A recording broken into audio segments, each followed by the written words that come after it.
Hello friends and welcome to my YouTube channel Simply Stocks, and today I'm going to talk about Spandana Spurti, what to do with the stock that is falling relentlessly over the last 4 to 6 months. So let's get started. First of all, a disclaimer that this is not a stock recommendation and people taking any position into any share that I talk about should do that with their own due diligence and research, and I'm not in favor or against any company that I talk about. Before I talk about Spandana Spurti, a small request that kindly support me on Patreon, and once you do that, it will help me grow the channel, help you also ask me questions in a greater detail. Once you get the $10 membership, you'll have access to my portfolio, my watch list, and a number of podcasts that I put up on short and medium term call. If you pay for 10 months upfront, then you get that 1 year membership straight away. So you can get 12 months membership, that's 2 months extra by paying for 10 months upfront. For detailed market or company talk, you can directly email me and we can work things out. And also, if you cannot pay through credit card, kindly do email me. And over the next few months, if I find it viable, I'll start with a bank transfer as well. Now about the company, Spandana Spurti was established in 1998 and it is a leading microfinance firm in India. Different products for all needs, for all purposes across the board. Products include loans against property, personal loans, gold, interim loans, etc. Spread across 17 states and nearly 1,000 branches across India.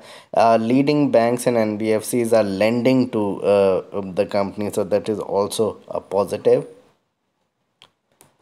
If you look at the numbers, then these are Q3 FY21 numbers. So December numbers versus last year December numbers, and sales went down by 4%, but profit dropped sharply by around 80%. There's high institutional holding, low promoter holding, 22% free float is there. Profit declined because of high cost across the board and because of no business whatsoever in the first quarter, and business has not picked up for the NBFCs apart from one or two large NBFCs who are the market leaders.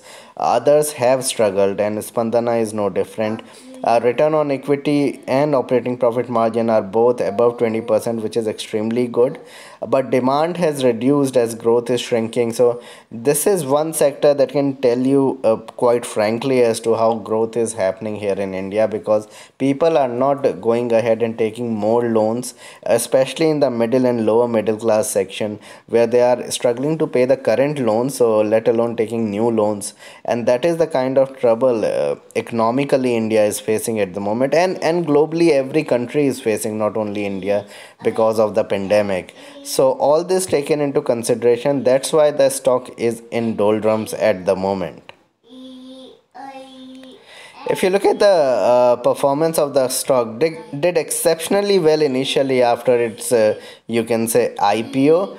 Went up 64% in about the first 3 months of listing, but have corrected since then and have seen a more than 30 to 35% correction in the last 3 to 6 months. In fact, in the last 6 months has relentlessly corrected, and throughout this year it has been going down, and numbers are also not quite that great. So whatever the stock price movement is taking place actually is probably a reflection of the numbers that are coming in.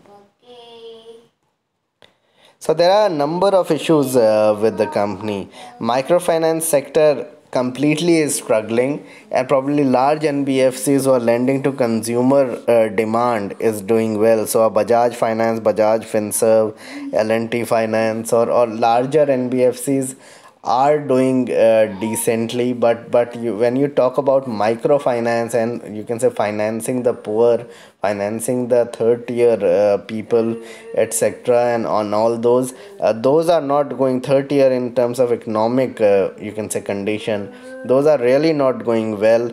Yes, farm levels have increased. Yes, probably you can say on the rural front things have got better, but it's not at all at that 2017-18 levels. And with the pandemic, the way the pandemic is sustaining, it looks extremely difficult for the microfinance sector, and especially mid and small cap microfinance companies to really do well.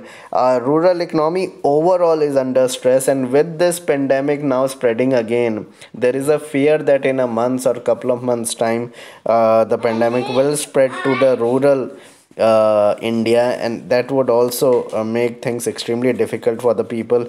We are seeing that most of the daily wage workers are now going back again to their homes and etc. After coming back to cities, so not getting enough work, things are difficult in some strata here in the Indian economy. So loans to lower income group is getting extremely risky as well, and people are getting smarter. So investors are getting smarter. They are not looking to buy into companies which are probably into this domain. They are looking to buy into companies which are more consumer centric, and past experiences do not build confidence. So what happened with DHFL, what happened with Yes Bank's loans front, what happened with other, you can say, financial companies, and that is a basic reason why I am not in favor of buying financial companies for even you can say short term or long term. There are many consumer centric businesses that you can probably get into. So numbers are getting better only on face. Numbers need to probably get better in terms of you can say top and bottom line, and all together things are really not looking that great on the ground at the moment. So that is a basic reason. Economy needs to perform for microfinance companies to do well. Economy needs to perform at 5-6%. So the growth need to be between 5 to 6%. The GDP growth for this sector to really flourish. If we look at the stock technicals, then have broken all levels in the last 6 months. It has been going down pretty appreciably. The 100 DMA is around 693.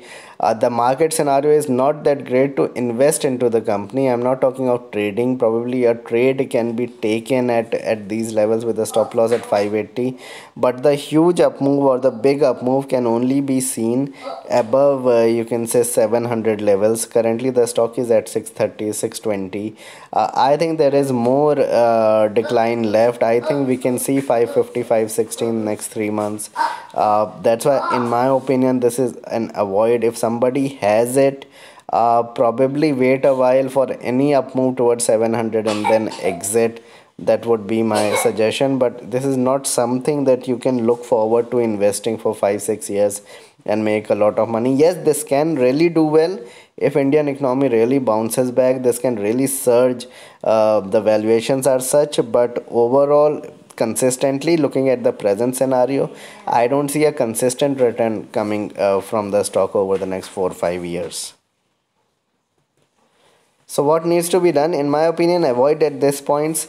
As I said, investors have become very cautious. So even if you buy as a retail investor, it would be very difficult for large investors to get into such companies. Even if they are looking at NBFCs, they are looking at larger NBFCs. And lending and debt is a big no in my opinion. So any company with high debt, any company with lending is not something that you would like to buy for investments. Levels are very attractive, but issues are there as I have explained. So this was my video on Spandana Spurti. Please like and subscribe my channel and hit the bell icon so you can get my videos straight away when I post it. Thanks a lot for watching.